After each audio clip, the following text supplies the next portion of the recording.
Joining us now to review some of the headlines of today's newspapers from around the world is a Rice News analyst, Great Malabite, Emmanuel Efeni. Good morning, Ruben. How are you? Good morning, Rufai. Well, your favorite uncle is not here today. Well, She's on mommy duties. Yes. Parenting duties. Now, let's start the review with this day, Nigeria's newspaper of record. The lead story, despite emergency oil releases, Omicron fears OPEC sticks to 400,000 barrel per day supply hike.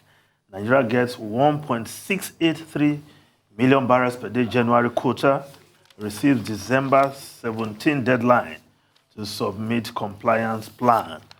Yes, this is a shocking move coming from OPEC because traders and market watchers are surprised that at this time OPEC is sticking to that 400,000 per day increase, which it set for itself in July. But they should not be surprised because the U.S. is at work.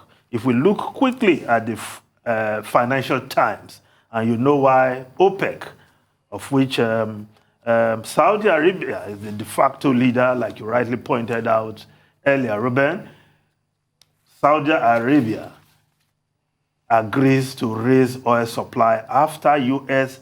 charm offensive. So if you're looking for the reason why Saudi Arabia is going ahead with this increase, urging other oil plus countries to do same with this latest agreement, the White House pressure pays off. According to the Financial Times, open move surprises traders. Washington signals shift. Yes, of course, in the last 1 week, there's been this charm offensive by the U.S. officials to Saudi Arabia, apparently to put pressure on the Saudis to pump more oil into the market. And that is what OPEC has just agreed to do. But for the U.S., for the Biden administration, recall that when Joe Biden came into office, he promised to reassess relations with Saudi Arabia in the wake of the murder of the journalist Jamal Khashoggi. But the reality on ground, of course, has changed all that because the outreach, this recent outreach signals a shift in the U.S. relations with Saudi Arabia and focus, as it were, on economics and energy. The U.S. may as well turn a blind eye to issues of human rights, which we know human rights abuses, which is rampant and prevalent in Saudi Arabia. Now, for the reason for that, of course, self-interest. At a time, the pump price of petrol in the U.S. is soaring. Of course, there's need for the U.S. They cannot keep pumping out from their strategic reserve. So the sensible thing to do diplomatically is to get Saudi Arabia to ensure that the oil keeps pumping into the market. So for now, that is the situation. But for Nigeria, we have 1.683 million barrels per day for January quota. Unfortunately, we have not been able to meet our quota in terms of production and output. So it is a big problem. And if we look at the Daily Trust newspaper, Omicron crude oil drops below 70% as travel ban threatens recovery. Restrictions will affect Nigeria's economy, experts are saying. Ruben or Rufai, perhaps we just talk about this before we move on to other newspapers. The restrictions definitely will affect any economy in the world, not only Nigerian economy. But the oil, that is more oil being pumped into the market is a problem. And it's more dominant. Let's not forget the fact that we are still reeling from COVID-19 pandemic. We are not out of the woods yet. the inflation necessitated by COVID-19 pandemic is there. I think there was this story this morning in the Financial Times that was saying Brazil has just gotten into a recession based on those inflationary pressures. There are inflationary pressures everywhere.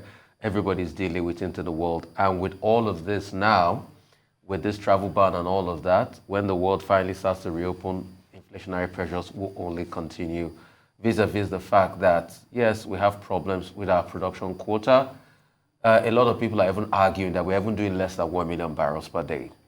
And there are many wells that are not serviced. Another great example is the Nembe oil spill that is currently happening. The Christmas tree, ITO says it will shut the well down in 2 days. Now it's gone to a week. Now they've not shut it down. Now only God knows when they're going to shut it down. When they're going to 1 month and counting. 1 month and counting. Only God knows when they're going to shut it down.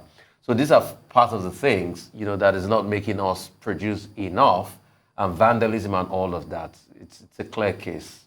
And this calls for the conversation about diversification of the economy. And when I hear arguments being put forward, like by the minister that says, oh, we are fully diversified, I ask how?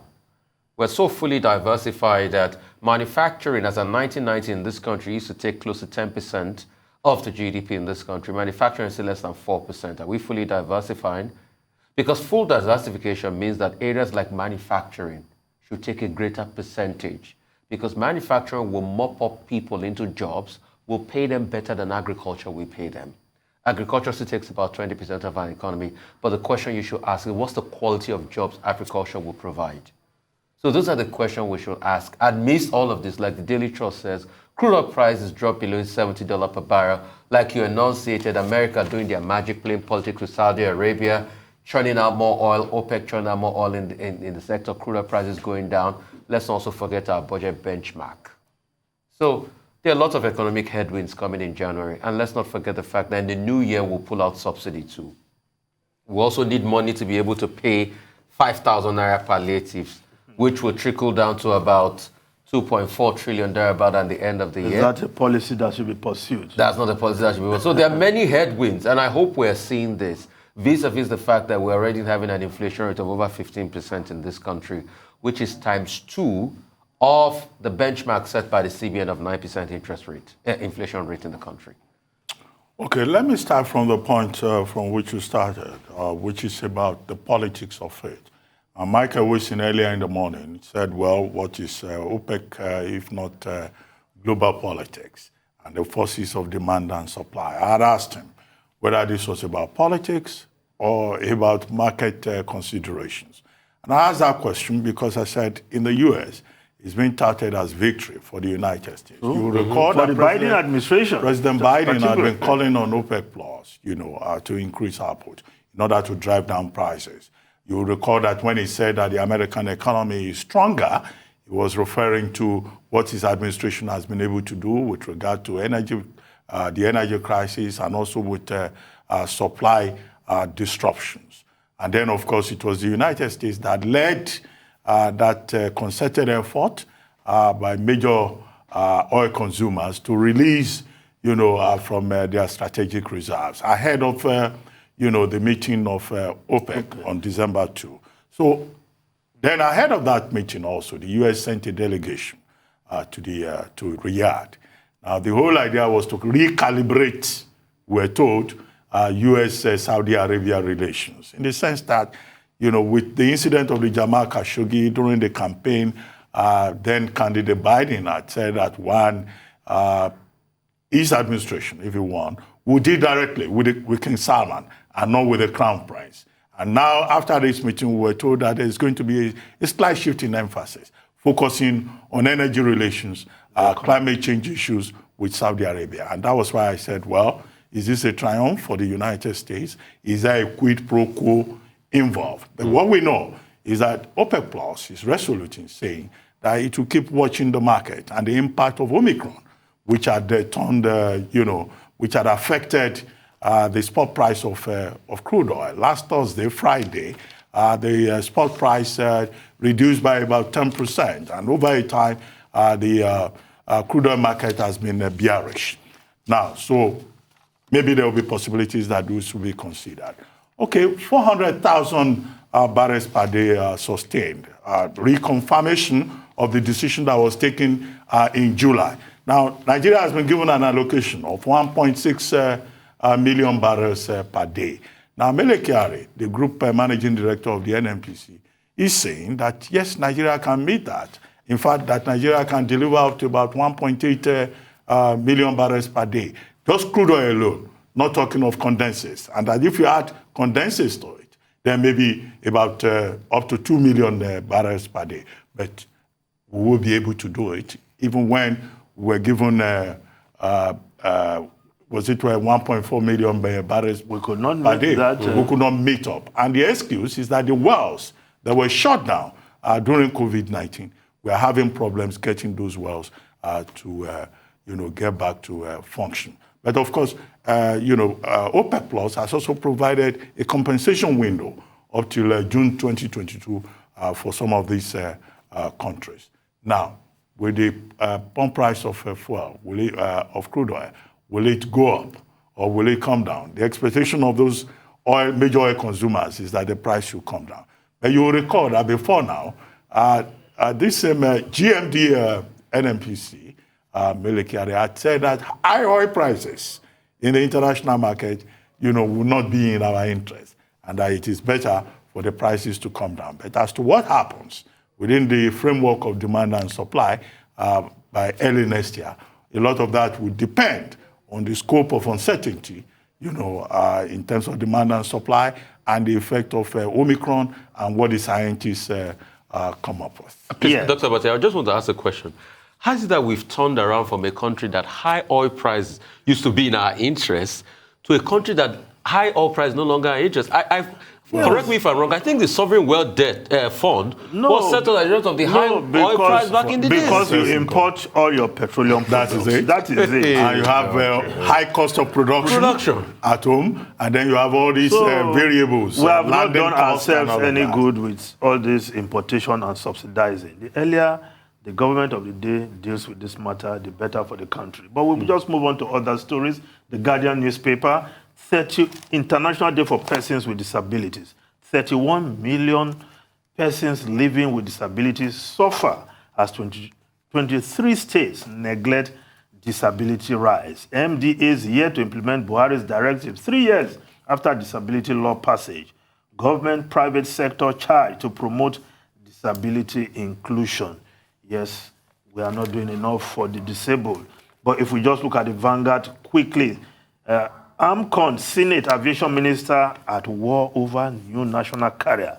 Ministry frustrating takeoff of Nigerian Eagle Airline by AMCON. Senate directs AMCON to republish list of debtors. We are not in charge of issuance of AOCs, says Aviation Minister. Which one are we getting? Nigerian Eagle Airline or Nigerian Air? But let's just look at the Business Day newspaper. Nigerian Eagle is the AMCON one. Yes. Nigerian Air is the Adisirika one. Adisirika one. And Adisirika says no.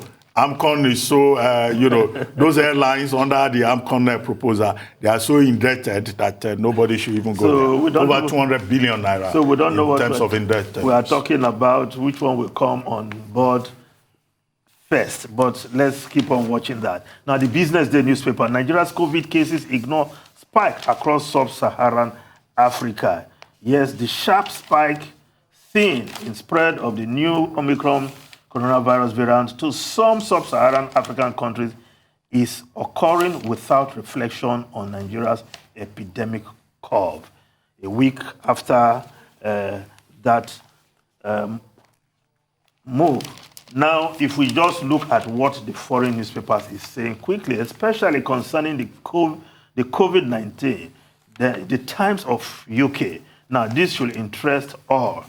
Jab results boost hopes of beating Omicron. Third dose give immune system a massive lift. Yes, booster jab massively strengthen the body's defenses against COVID, according to the key results that have raised hopes of strong protection from Omicron virus. Yes, a third dose not only increased antibody levels of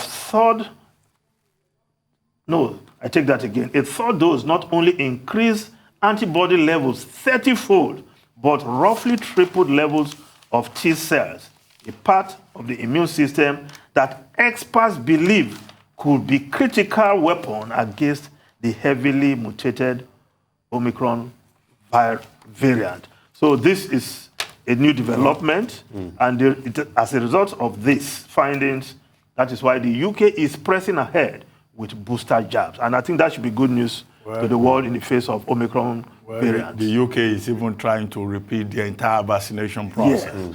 According to Sajid Javid, he says the vaccination this time will be on steroids. And that's why they are investing about $2 billion to get 114 million doses. But just before we go, I think it's important to remark that today is the International Day of Persons with Disabilities. And it's unfortunate that 23 states in Nigeria, out of 36 and the FCT, are neglecting disability rights. In 2018, one of the major achievements of the Buhari administration was signing into law the Bill on Disability Rights and the establishment of the National Disabilities Commission. But persons who are physically challenged in this country have been protesting.